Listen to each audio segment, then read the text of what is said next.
उस दरगाह के खिलाफ पिटीशन दर्ज होता है और साहब कोर्ट वाले उसको एक्सेप्ट करके सुनवाई की तारीख तय कर देते हैं। अब तो हम लोग खामोश हैं, खामोश रहेंगे, देखते हैं जो बादशाह के ऊंट को बैठाने वाला अब इनकी शरारत पे कैसे पहरा लगता है। मुझे यकीन हासिल है अब हिंदुस्तान का 40 करोड़ मुसलमान अब गरीब नवाज की करामत देखने के लिए मुंतजिर है कि हिंदुस्तान का राजा अपनी करामत दिखाएगा। और मुझे लग रहा है इनकी शरारत जब बढ़ रही है, इनकी शरारत खूब आगे बढ़ रही है, तो अब जब बंदरों गिदड़ों को मौत आती है तो शहर की तरफ रुख करता है। छोटी छोटी बातें तो बोलता था, हम नजरअंदाज करते थे, अब बड़े शहंशाह की बारगाह में पहुंच गया है, वहां छेड़खानी कर रहा है। अब बस करीब है वह वक्त जब गरीब नवाज का जलाल रंग लाएगा, और जब वो जलाल रंग लाएगा इनका सारा गुरूर चकनाचूर होगा और मुस्तफा के गुलामों को अल्लाह इज्जतों से मालामाल नारे तकबीर, नारे रिसालत, मसलके आला हजरत, मजहबे इस्लाम, हजरत हबीबुल्लाह फैजी साहेब किबला, हजरत शहनवाज हसन साहेब किबला, अल्लामा डॉक्टर शहरयार रजा साहेब किबला कादरी। जुल्म की इंतहा हो गई, जुल्म की इंतहा हो गई। जिस आस्थाने से करोड़ों हिंदू फैज उठाते हैं, जिनकी गरीबी दूर होती है, भीख मांगने के लिए 24 घंटे पड़े रहते हैं, उस मुकद्दस आस्थाने के खिलाफ इन्होंने छेड़छाड़ करने की कोशिश की है। अभी भी वक्त है कि जाके बाबा की बारगाह में चले जाओ, अपना पिटीशन कोर्ट से वापस ले लो और बाबा की चौखट पे जाके बोलो, बाबा क्षमा कर दीजिए, हमसे गलती हो गई। वरना याद रखना, जो अना सागर को एक कूजे में ला सकते हैं, याद रखना जो बादशाह के ऊंट को बिठा सकते हैं, तो फिर जब वो जलाल में आ गए तो हुकूमत का सत्यानाश हो जाएगा। फिर वही होगा जो सारी दुनिया देखने का मुंतजिर है। नारे तकबीर। बंगले पर मैं थूक देता हूँ, पेशाब कर दूंगा, मगर मैं ईमान का सौदा नहीं। बेशक सुभान अल्लाह। जो दौलत अल्लाह ने आपको दी है, आपने कोई मेहनत नहीं की उसके लिए, न बहुत ज्यादा आप मदरसे में टाइम दिया, न 2-4-10 आलिमों के साथ आप बैठे रहे, न किसी क्रिश्चियनों के पोप के पास आप गए, न किसी यहूदी के रिब्बी के पास आप बैठकर आपने डिबेट किया, न किसी हिंदुओं के पंडित के पास जाके आपने डिस्कशन किया कि कौन सा मजहब अच्छा है, कौन सा मजहब खराब है। नहीं, आपको अल्लाह ने सिर्फ अपने फजल से ईमान की दौलत दी, इसलिए कि आप मोमिन घर में पैदा हुए हैं, इसलिए आप मुसलमान हैं। जब इतनी बड़ी दौलत, जिस दौलत से महरूम है दुनिया के अमेज़न कंपनी के मालिक, जिस दौलत से महरूम है टाटा बिरला कंपनी के मालिक, जिस दौलत से महरूम है दुनिया की बड़ी बड़ी सल्तनतों के सरबराहान, जिससे महरूम है, वो ईमान की दौलत अल्लाह ने आपको अता की है। इसी नेमत के शुक्राने में दिन गुजर जाएंगे, कभी गरीबी का आप रोना नहीं रोएंगे, कभी मुफलिसी का रोना नहीं रोए। एक बंदा डीएम बना, 5 लाख महीना कमाया, 60 साल के बाद रिटायर किया, मौत का इंतजार किया, मरा, कब्र में जाके सड़ गया। 35 साल तक पढ़ा लिखा, मेहनत किया, 35 साल उन्होंने नौकरी की, क्या मिला? मरने के बाद जहां गया वहां एक ऐसी जिंदगी जो जिसका कोई अंत नहीं हो, जिसकी कोई सीमा नहीं है। दुनिया में तो 100 साल के अंदर ही मर जाना है, मरने के बाद जहां अरबों खरबों साल रहना है, वहां की जिंदगी के लिए इस डीएम ने क्या किया? अब वहां ये आग में जलेंगे, ना इसका इल्म बचाएगा, ना इसकी डिग्री बचाएगी, ना इसकी मुलाजमत बचाएगी, ना इसके कमाए हुए करोड़ों रुपए बचाएंगे। अक्लमंद वो है जो दुनिया में फूस के घर में रहा हो, मिट्टी के घर में रहा हो, मगर ईमान बचा के दुनिया से चला गया हो, तो अब वो महासंख्यों बरस की जन्नत में इज्जत के साथ रहे। महासंख्यों साल, जहां महासंख भी एक महदूद गिनती है, महाला महदूद, जहां मौत ही नहीं है। इसलिए अल्लाह ने वो दौलत आपको दी जो दौलत अमेरिका के सदर को नहीं दी है। तो उसका शुक्राना ये नहीं है कि शिकायत की पोटली लेके बैठा जाए कि हम गरीब हैं, हमको नौकरी नहीं मिली, हम जलील हैं, हमको मकान पुख्ते का नहीं मिला। इस नेमत पे जब आप गौर करेंगे तो हर वक्त आपकी पेशानी झुकी रहेगी और आप एक दुआ हमेशा रब से करते रहेंगे, इलाही मैंने कोई मेहनत नहीं की मुसलमान बनने के लिए, मेरा कोई एहसान तुझ पर नहीं है कि तूने मुझको मुसलमान बनाया है, तूने अपने फजल से मुझको मोमिन बनाया है। तो हर वक्त वो मोमिन यही दुआ करेगा, इलाही जब एक एहसान इतना तूने किया है तो एक एहसान और कर देना कि हालत ईमान में मौत देकर जन्नतुल फिरदौस अता कर दे। बेशुमार लोग ऐसे हैं जो मरने से पहले पहले मुशरिक हो गए, मरने से पहले पहले काफिर हो गए। बहुत सारी बेटियां मुसलमानों की हैं जिसको जन्नत की तालीम नहीं दी गई, आखिरत की तालीम नहीं दी गई, कब्र में हजारों साल रहना है उसकी बात नहीं बताई गई, कयामत के दिन एक दिन 50,000 साल के बराबर होगा यह बात बाप ने नहीं बताया। बाप ने सिर्फ ये बताया कि इंजीनियर बनना है, डॉक्टर बनना है, कमाना है, घर बनाना है और खाना पीना है। तो अब अच्छी लाइफ गुजारने के लिए कोई मुशरिक उसे ऑफर दिया कि मेरे पास 5 लाख रुपए माहाना की आमदनी है, अगर तुमने मुझसे शादी कर ली तो तुम रानी बन के रहोगी। तो ये उस मुशरिक के साथ ईमान का सौदा करके भाग गई, उसी के साथ शादी करके रह गई। अब वो जब जवानी के बाद बुढ़ापे की उम्र में पहुंची, उसके बाद मौत ने दस्तक दिया। तो लज्जत कितने दिन तक उन्होंने हासिल की? 10 साल 20 साल। अब मरने के बाद जहां गई है वहां का एक दिन 50,000 साल के बराबर। अब ये बताएं कि 2 4 10 20 साल एक सेकंड है अल्लाह के नजदीक। इसकी लज्जत हासिल करने के लिए ईमान का सौदा कर दिया, उन्होंने कुफ्र कबूल कर लिया। अब वह खरबों साल की आग में जलने के लिए वहां चली गई। अकलमंद है वह बाप जो बच्चों को डॉक्टर ना बनाए मगर जन्नती बना दे, जो अपने बच्चों को इंजीनियर न बनाए जन्नती बना दे, जो अपने घर में डॉक्टर इंजीनियर का चर्चा न करके आलिमे दीन का चर्चा करे, कुरान हदीस का चर्चा करे। वह औरत धन्य है जो नहीं बनी इंजीनियर मगर वह चूल्हे में खाना बनाती रही, अपना ईमान बचाती रही, बहारे शरीयत पढ़ती रही, कुरान पाक की तिलावत की, माह रमजान में 20 रकअत सूरह तरावी वह पढ़ती रही। वो औरत ईमान बचा के चली गई। खरबों कमाने वाली बैरिस्टर से बेहतर है ये कनीज़े फातिमा बनकर फातिमा ज़हरा के साथ जन्नत चली गई।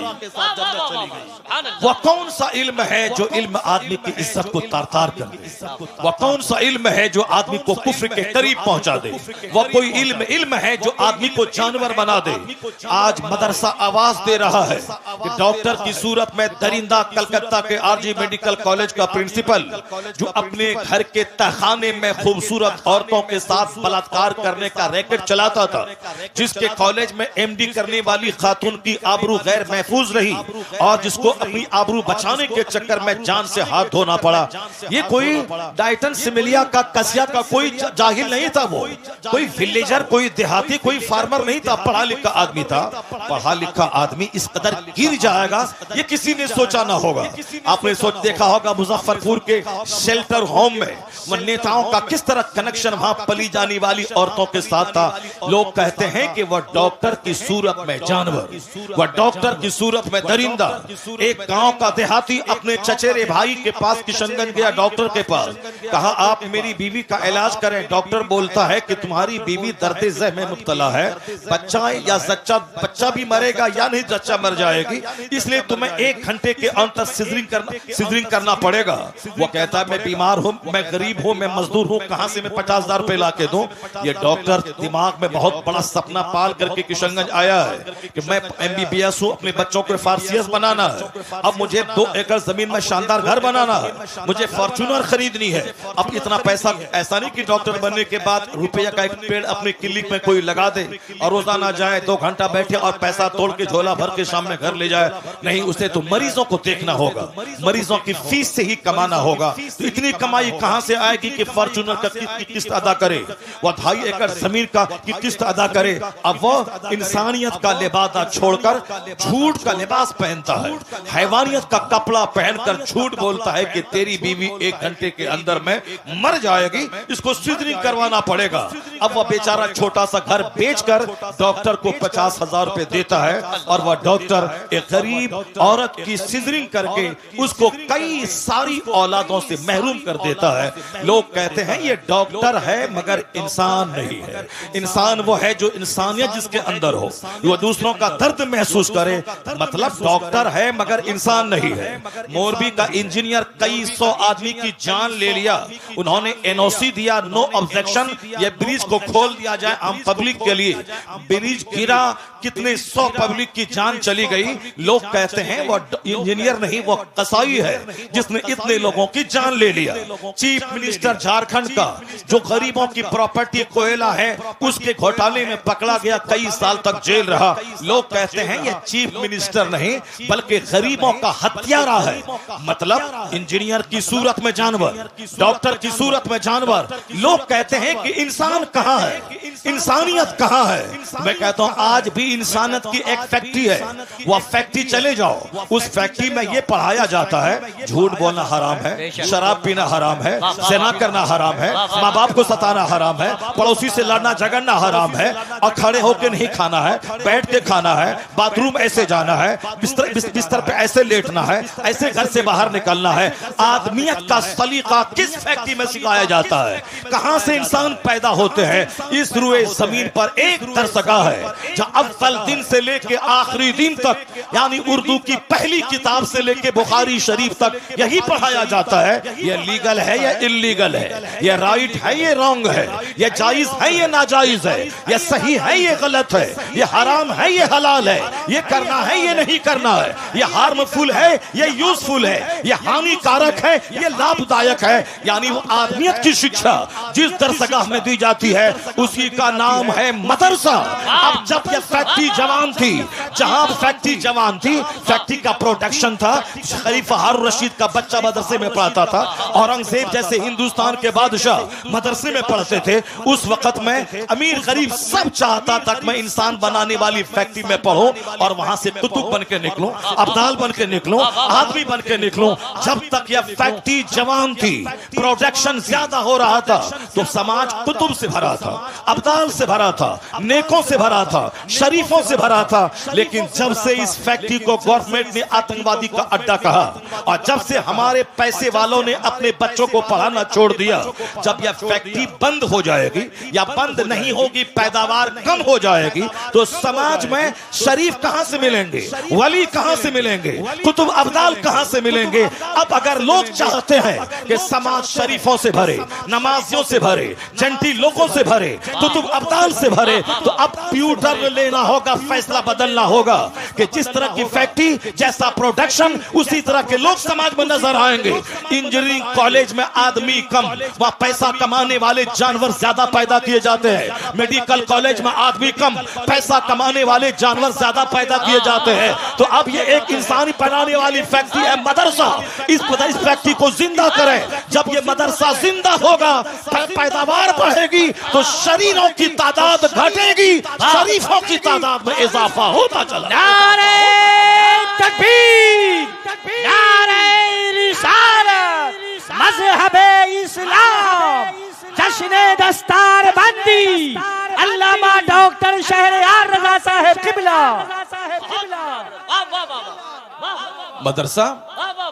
मदरसा ने ही सारी दुनिया को बताया है कि इल्म क्या चीज है। मदरसा ने ही सारी दुनिया को बताया है कि रिसर्च क्या है। मदरसा ने बताया है कंटेम्पलेशन क्या है। मदरसे ने बताया है शोध क्या है। मदरसे ने बताया है चिंतन क्या है। हमारे बच्चे भी गौर से सुने मेरी बात। जो दूसरे लोग मुखालिफ मजहब के मानने वाले, अगर उस तक मेरी बात पहुंच जाए, वो भी मेरी बात को गौर से सुन ले। अगर मदरसा आतंकवादी का अड्डा है तो कभी किसी दिन किसी एक जासूस को मदरसा भेज दो और मदरसा भेजने के बाद हर क्लास में उसको बैठा दो और ये रिपोर्ट देने के लिए बोलो कि क्या मौलाना साहब ने अपनी दरसगाह में बच्चों को मारने और काटने की बात सिखाई है या शराफत की बात सिखाई है, ह्यूमैनिटी की बात सिखाई है। मैं दावे से कहता हूं किसी भी दरसगाह में बैठ जाओगे, फारसी की पहली से लेकर बुखारी शरीफ तक हर जगहों पे अमन की बात, पीस की बात, मोहब्बत की बात, मुरफ़्फ़त की बात, अखलाक की बात, अपने गांव समाज की इस्लाह की बात, माँ बाप के एहतराम की बात, पड़ोसी की इज्जत की बात, मुसीबतें सह के दूसरों की मुसीबतों का जवाब मुसीबत से न देने की बात, यानी अखलाक मोहम्मदी की तालीम मदरसे में दी जाती है। उसका फैसला इसीलिए है कि वह दूर से मदरसे को आतंकवादी का अड्डा समझता है। अपनी निगाहों में दुश्मनी का चश्मा लगाकर मदरसे के खिलाफ बयान देता है। कभी उन्होंने रिपोर्टिंग नहीं कराई कि मदरसे में पढ़ाई क्या होती है, मदरसे में दरसगाह में सिखाया क्या जाता है। सिर्फ दूर से कहना कि साहब वहां आतंकवादी पैदा किए जाते हैं। यह नफरत करने वालों की बोली है, हकीकत जानने वालों की बोली नहीं है। जिस तरह भी नफरत का माहौल हिंदुस्तान में फैला है, कोई भी आदमी खड़ा हो जाए, कोर्ट में साहब याचिका दर्ज कर दे कि इस मस्जिद में लग रहा है कि अंदर में कोई मूर्ति छुपी हुई है या कोई मंदिर रहा होगा, तो अब कोर्ट वाला भी केस एक्सेप्ट कर लेता है। और जहां 10-10 साल से साहब केस पड़े हुए हैं, उसकी कोई नोटिस नहीं ली जा रही है, और यहाँ 10 मिनट के अंदर में सुनवाई भी होती है, और फौरन साहब एक कमेटी का गठन भी होता है, और फौरन सर्वे करने वाला वहां पहुंच भी जाता है, और फिर उसकी रिपोर्ट भी दिया जाता है। किस कदर नियतों की खराबी है कि दूर से साहब वो एक खास मखसूस बिरादरी को टॉर्चर करने के लिए इस तरह के प्लान बना रहा। हिम्मत इतनी बढ़ी कि अब हिंदुस्तान के राजा की बारगाह में पहुंच गया, हिंदुस्तान के शहंशाह की बारगाह में पहुंच गया। 800 बरस से जो पूरे हिंदुस्तान की रखवाली कर रहा हो, कब्र में रह के पूरे हिंदुस्तान की संप्रभुता को बचा रहा हो, हिंदुस्तान के मुसलमानों से ज्यादा हिंदुओं की अकीदत का मरकज बना हुआ हो। मुसलमान जाते हैं 60 लाख तो 40 लाख तो 60 लाख गैर मुस्लिम वहां जाते हैं, उनको वहां बेटा मिलता है, बेटी मिलते, न जाने क्या क्या मिलता है। हर जब भी जाए हर वक्त साहब सिखों, हिंदुओं और दूसरे तमाम मज़ाहिब के मानने वाले को दुनिया ढेर चाहिए, इसलिए वो वहां भीड़ लगाए रहते हैं। मुसलमानों को जन्नत चाहिए, इसीलिए मस्जिदों में भीड़ रहती है, और उनको सिर्फ दुनिया गाड़ी चाहिए, इसलिए दरगाहों पे वो भीड़ लगा के रहते हैं। 800 साल जो एक मुस्तनद ऑथेंटिक दरगाह है, उस दरगाह के खिलाफ पिटीशन दर्ज होता है, और साहब कोर्ट वाले उसको एक्सेप्ट करके सुनवाई की तारीख तय कर देते हैं। अब तो हम लोग खामोश हैं, खामोश रहेंगे, देखते हैं जो बादशाह के ऊंट को बैठाने वाला अब इनकी शरारत पे कैसे पहरा लगता है। मुझे यकीन हासिल है अब हिंदुस्तान का 40 करोड़ मुसलमान अब गरीब नवाज की करामत देखने के लिए मुंतजिर है कि हिंदुस्तान का राजा अपनी करामत दिखाएगा। अब मुझे लग रहा है इनकी शरारत जब बढ़ रही है, इनकी शरारत खूब आगे बढ़ रही है, तो अब जब बंदरों गीदड़ों को मौत आती है तो शहर की तरफ रुख करता है। छोटी छोटी बातें तो बोलता था, हम नजरअंदाज करते थे, अब बड़े शहंशाह की बारगाह में पहुंच गया है, वहां छेड़खानी कर रहा है। अब बस करीब है वह वक्त जब गरीब नवाज का जलाल रंग लाएगा, और जब वो जलाल रंग लाएगा इनका सारा गुरूर चकनाचूर होगा, और मुस्तफा के गुलामों को अल्लाह इज्जतों से मालामाल बनाएगा। तकबीर, नारे रिसालत, मसलके आला हजरत, मज़हबे इस्लाम, हजरत हबीबुल्लाह फैजी साहेब किबला, हजरत शहनवाज हसन साहेब किबला, अल्लामा डॉक्टर शहरयार रज़ा साहेब किबला कादरी। जुल्म की इंतहा हो गई, जुल्म की इंतहा हो गई। जिस आस्थाने से करोड़ों हिंदू फैज उठाते हैं, जिनकी गरीबी दूर होती है, भीख मांगने के लिए 24 घंटे पड़े रहते हैं, उस मुकद्दस आस्थाने के खिलाफ इन्होंने छेड़छाड़ करने की कोशिश की है।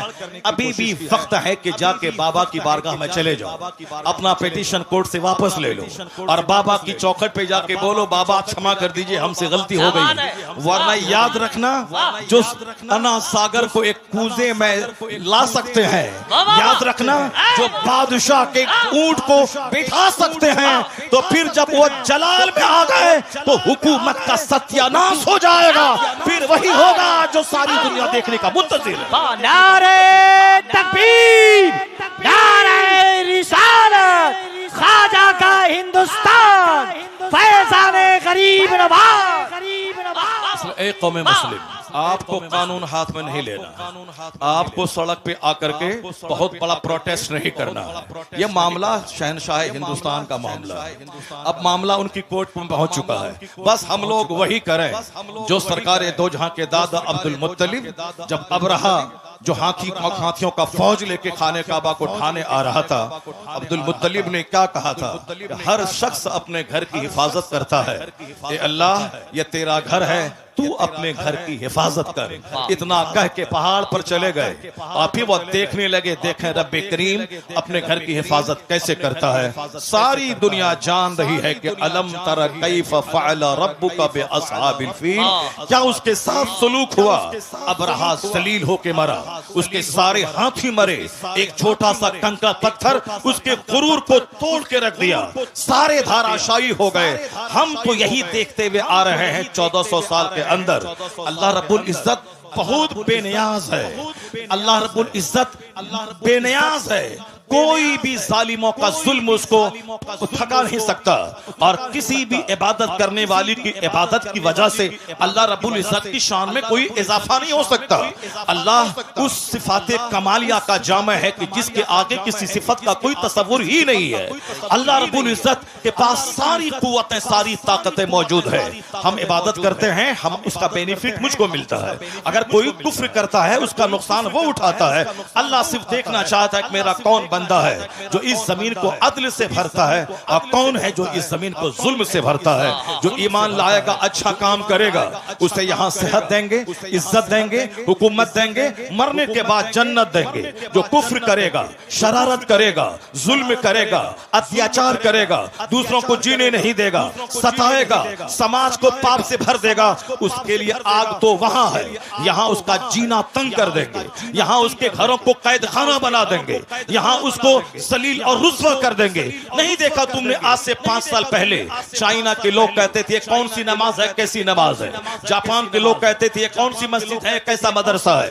हिंदुस्तान के भी चंद स्तर फिरे कहते थे यह कौन सी मस्जिद, कौन सा मदरसा। अजान बंद कर देंगे, मदरसा बंद कर देंगे। अमेरिका भी कहता था यह कौन सा इस्लाम है, हर तरफ इस्लाम का चर्चा हो रहा है, हर तरफ इस्लाम इस्लाम लोग कर रहे हैं, नहीं पढ़ने देंगे इसे। अब मुसलमान परेशान हाल थे, मुसलमान हाथ उठा के रब्बे करीम की बारगाह में दुआ कर रहे थे। तो हमारे जुलू, हमारा प्रोटेस्ट काम नहीं आया, मगर हमारी वो भीगी पलकों की दुआएं वो काम आई कि जो काम पूरी दुनिया को हिला के रख दिया। अल्लाह रब्बुल इज्जत ने दूसरी फौज को नहीं भेजा, एक छोटा सा कोरोना का कीड़ा भेज दिया। उस कीड़े ने चाइना को तबाह किया, अमेरिका के शहर को, उसको उड़ानों को मिटा दिया, सारे एयरपोर्ट्स में ताले लगवा दिए। दुनिया के अरबों इंसान को उनके घर को जेल उसके लिए बना दिया गया। यहां तक कि जो मिटाने की बात कर रहा था वह क्वारंटाइन की बात करने लगा, वह सोशल डिस्टेंसिंग की बात करने लगा, वह वैक्सीन की बात करने लगा। मिटाने का सपना देखने वाला उनका शहर उजड़ गया, उनकी फैक्ट्रीज उजड़ गई, करोड़ों लोग मौत के मुंह में चले गए। इसलिए एक कौम मुस्लिम, तेरा रब कदीर बड़ा अजीज है, बड़ा गालिब है, वह कुव्वत का मालिक है, वह तमाम इख्तियारात उसके पास मौजूद है। तुमको सिर्फ करना है मस्जिदों को आबाद करना है, अपनी पेशानियों में सजदों का शौक बसाना है। तू मोमिन बन जा, तू मोहम्मदी बन जा, अल्लाह तुझे इस जमीन का हाकिम बनाएगा, यहाँ की सल्तनत तुझको देगा। और जो इस्लाम के खिलाफ बोलेगा उसको एक मामूली सा कीड़ा भेजकर उसका सारा गुरूर तोड़ देगा। जैसे अल्लाह ने तोड़ के बता दिया कि बंदे तुम्हारे चाहने से सब कुछ नहीं होता है, वही होता है जो मंजूरे खुदा होता है। अल्लाह ने दुनिया के सारे लोगों की औकात याद दिला दी, लोगों के होश ठिकाने लग गए। अल्लाह वही है जो नमरूद को सल्तनत देना जानता है, और जब सल्तनत का गलत इस्तेमाल करे तो अल्लाह मामूली मच्छर से हिलाक और तबाह बर्बाद करना भी जानता है। अल्लाह फिरौन जैसे जाबिर और जालिम को 400 साल की लंबी छूट देना भी जानता है, और जब वो 400 साल की लंबी छूट से आतंक को और बढ़ा दे तो अल्लाह ताला पानी में डुबा के उसे मार देता है।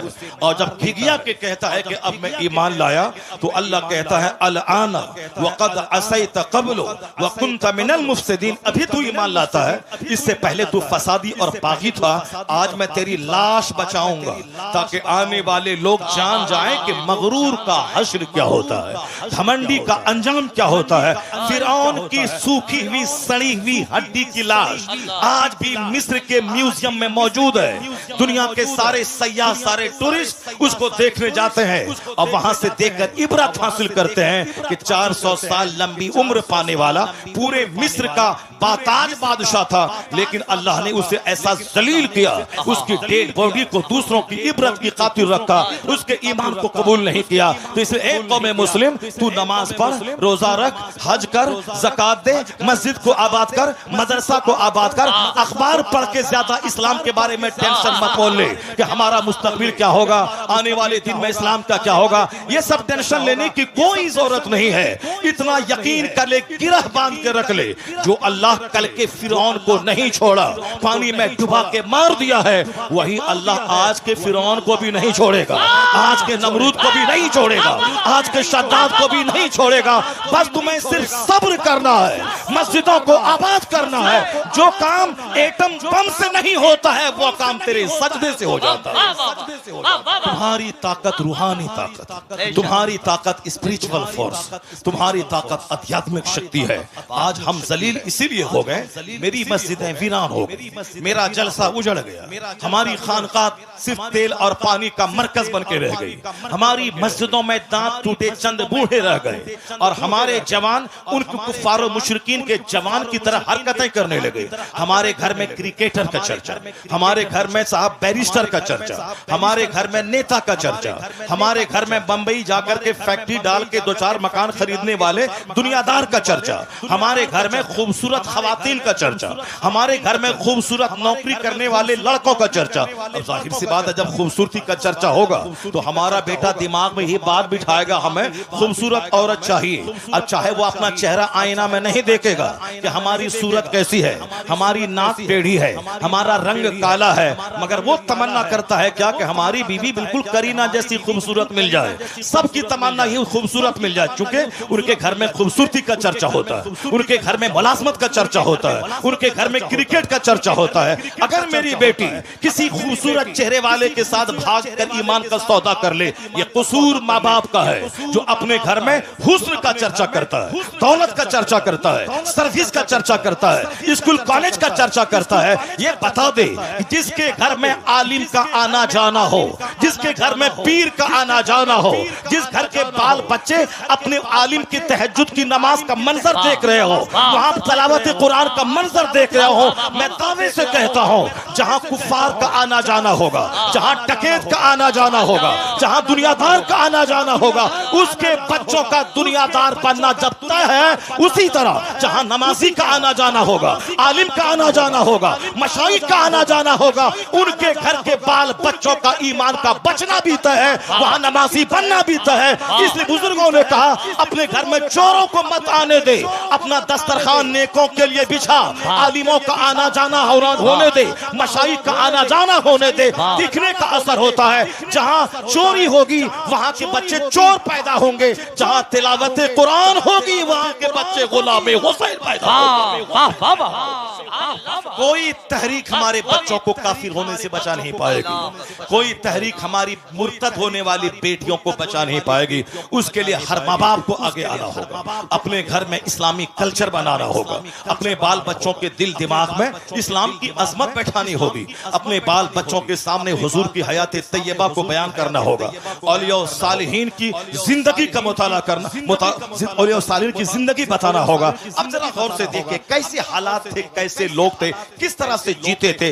अमीर उस दौर के कैसे थे, गरीब उस अहद के कैसे थे, औरतें उस अहद की कैसी थी, मालदार उस अहद के कैसे थे। इस्लामिक हिस्ट्री का एक चैप्टर में खोलता हूं, जरा गौर से उसको सुनिए, उसके बाद फिर मैं आके आपको बताऊंगा कि नेता हमारा कितना झूठ बोलता है। नेता हमें डरा करके हमसे वोट लेता है। वो क्या बोलता है कि अगर तुम हमको वोट नहीं दोगे तो तुम्हारी जिंदगी खतरे में पड़ जाएगी, तुम्हारा मुस्तकबिल खतरे में पड़ जाएगा, इस्लाम खतरे में है। हम आज 50 साल से सुनते हुए आ रहे हैं, इस्लाम इज इन डेंजर, इस्लाम खतरे में है, इस्लाम खतरे में है, इस्लाम खतरे में है। जो मौलाना मौलाना बोलता है इस्लाम खतरे में है, यकीन जाने कि वो मौलाना सच नहीं, वो झूठ बोल रहा है। जो नेता बोलता है इस्लाम खतरे में है, वो नेता झूठ बोलता है। ये क्यों नहीं बोलता नेता कि हमारी नेतागिरी खतरे में है, हमारी पॉलिटिक्स खतरे में है, हमारा एमपी का पोस्ट खतरे में है, हमारी पार्टी खतरे में है, या बोल मेरी पार्टी खतरे में है।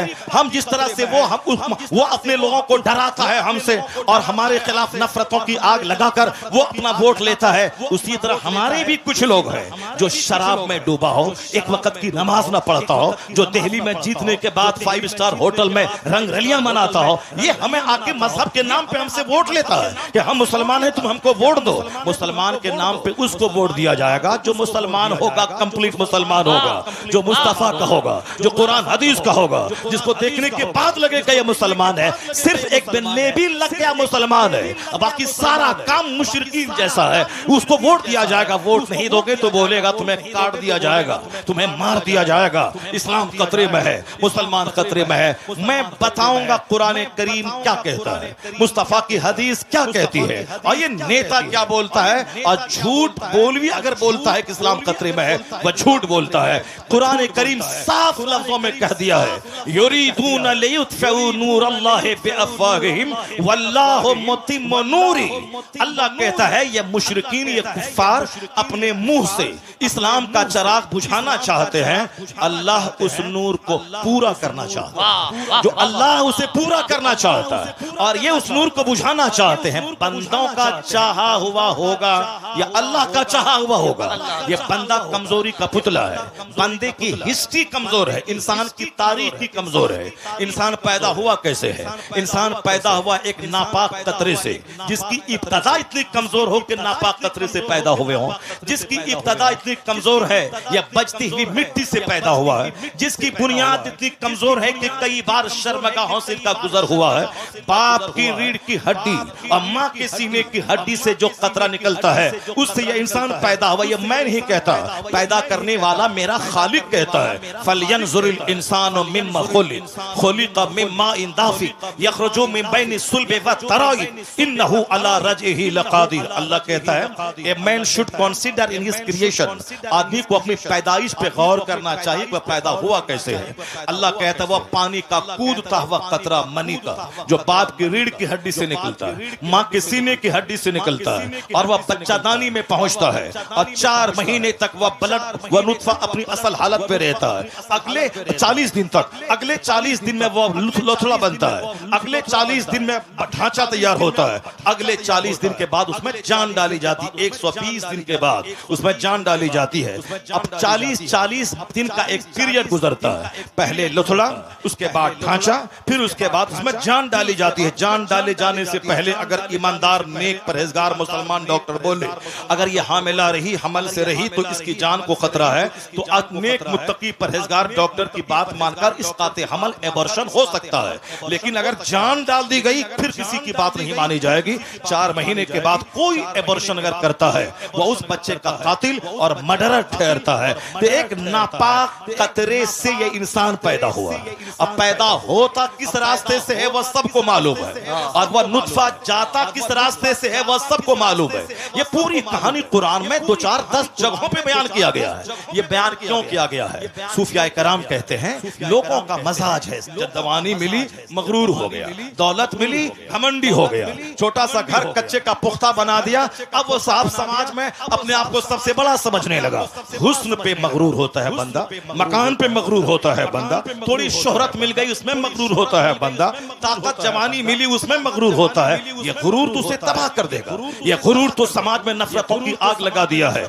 आज समाज में हर आदमी तन्हा महसूस करता है, क्योंकि हर आदमी अपने आप को दूसरों से बड़ा समझता है। गुरूर की वजह से कोई किसी के घर नहीं जाता है। तो हर आदमी ईद के दिन अपने घर में बिल्कुल भैंस बन के बैठा रहता है, पहल करके नहीं जाता, मुंतजिर रहता है कि वो मेरे घर में आए। अब वो भी मुंतजिर रहता है कि ये मेरे घर में जाए, ना वो आता है ना यह जाता है, दोनों अपनी सेवई खुद खाते हैं और मोहब्बतों से महरूम रहते हैं। मोहब्बत वहां नहीं होती जहां इंतजार किया जाता है, मोहब्बत वहां होती है जहां खुद से पहल की जाती है। बंदा खुद से पहल करे, मुंतजिर ना रहे कि वो सलाम करेगा, बल्कि खुद से सलाम में पहल करे, इंतजार ना करे कि वो मेरे घर में आएगा, पहल करके ये खुद उसके घर में चला जाए। वो सारी कैफियतें जब थी तो गुर्बत में भी राहत का मजा मिलता था, और आज सब मकान बना रहे हैं और सबका दिल उजड़ रहा है, सबका चेहरा उजड़ रहा है, समाज नफरतों की आग में जलता चला जा रहा है। आका ने कहा था, ला तदखुलूनल जन्नत हत्ता तुमिनू, जन्नत नहीं जाओगे जब तक कि मोमिन न बन जाओ, वला तुमिनू हत्ता तहाब्बू, मोमिन नहीं बनोगे जब तक कि आपस में एक दूसरे से मोहब्बत न करो। मोहब्बत करना मोमिन बने रहने के लिए जरूरी है। अपने पड़ोसी से मोहब्बत जरूरी है ईमान बचाने के लिए, अपने रिश्तेदारों से सिले रहमी जरूरी है ईमान बचाने के लिए, अपने गांव के